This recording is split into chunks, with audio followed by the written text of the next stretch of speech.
Next কোশ্চেনটা আসছে যে আমরা নন সায়েন্সের যে সাবজেক্টগুলো আছে সেগুলোতে টেস্ট পেপার সলভিংটা কিভাবে করব। আচ্ছা, বিজিএস আসলে নন সায়েন্সের ভিতরে আসবে। Good question. নন সায়েন্সের সবার টেস্ট পেপার সলভ লাগে না। বাংলাদেশ বিশ্ব পরিচয় আর বাংলা প্রথম পত্রে লাগে, বাংলা দ্বিতীয় পত্র তো এমসিকিউ, সো ওটা নামকাও আসছে আর রিটেন তুমি বানায় লিখবা। বাদ বাকি থাকলো ইংলিশের জন্য টেস্ট পেপার সলভ না, ইংলিশের জন্য মডেল টেস্ট দিতে হবে। মডেল টেস্ট পুরো মডেল টেস্ট অ্যাটলিস্ট ফার্স্ট পার্টে 30টা, সেকেন্ড পার্টে 30টা, 60টা মডেল টেস্ট দিতেই লাগবে। এক, বাংলা প্রথম পত্রের জন্য পার চ্যাপ্টার 5টা সিকিউ দেখলে লাগে না।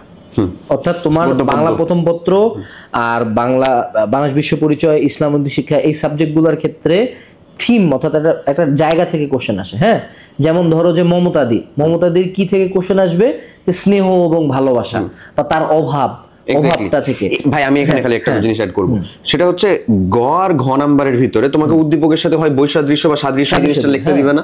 সো ওখানে প্রথম পয়েন্টের ভিতরে বৈসাদৃশ্য হোক বা সাদৃশ্য হোক, ওই যে যেমন মমতাদির স্নেহ মমতা এই সকল বিষয়, এই শব্দগুলো যদি আসলে উল্লেখ করতে পারো তারপরে তুমি সেটা একটা ব্যাখ্যা করে দিলে, মানে আলটিমেটলি ওরা উদ্দীপক প্রতিবার চেঞ্জ করবে, কিন্তু ওই কোন থিমটা আসলে চেঞ্জ হওয়ার কিছু না, কখনো চেঞ্জ হয় না। ও ধরো তোমাকে আখলাক নিয়ে লিখতে বলছে, কোনোবার হয়তো বা স্টোরিতে কোনো একজন হুজুর আছে, কোনোবার একজন স্টুডেন্ট আছে, বাট আলটিমেটলি তোমার আখলাকের কোনো একটা পয়েন্ট নিয়ে লিখতে দিছে, বা ইমানের কোনো একটা পিলার নিয়ে ইসলাম শিক্ষা লিখতে দিছে।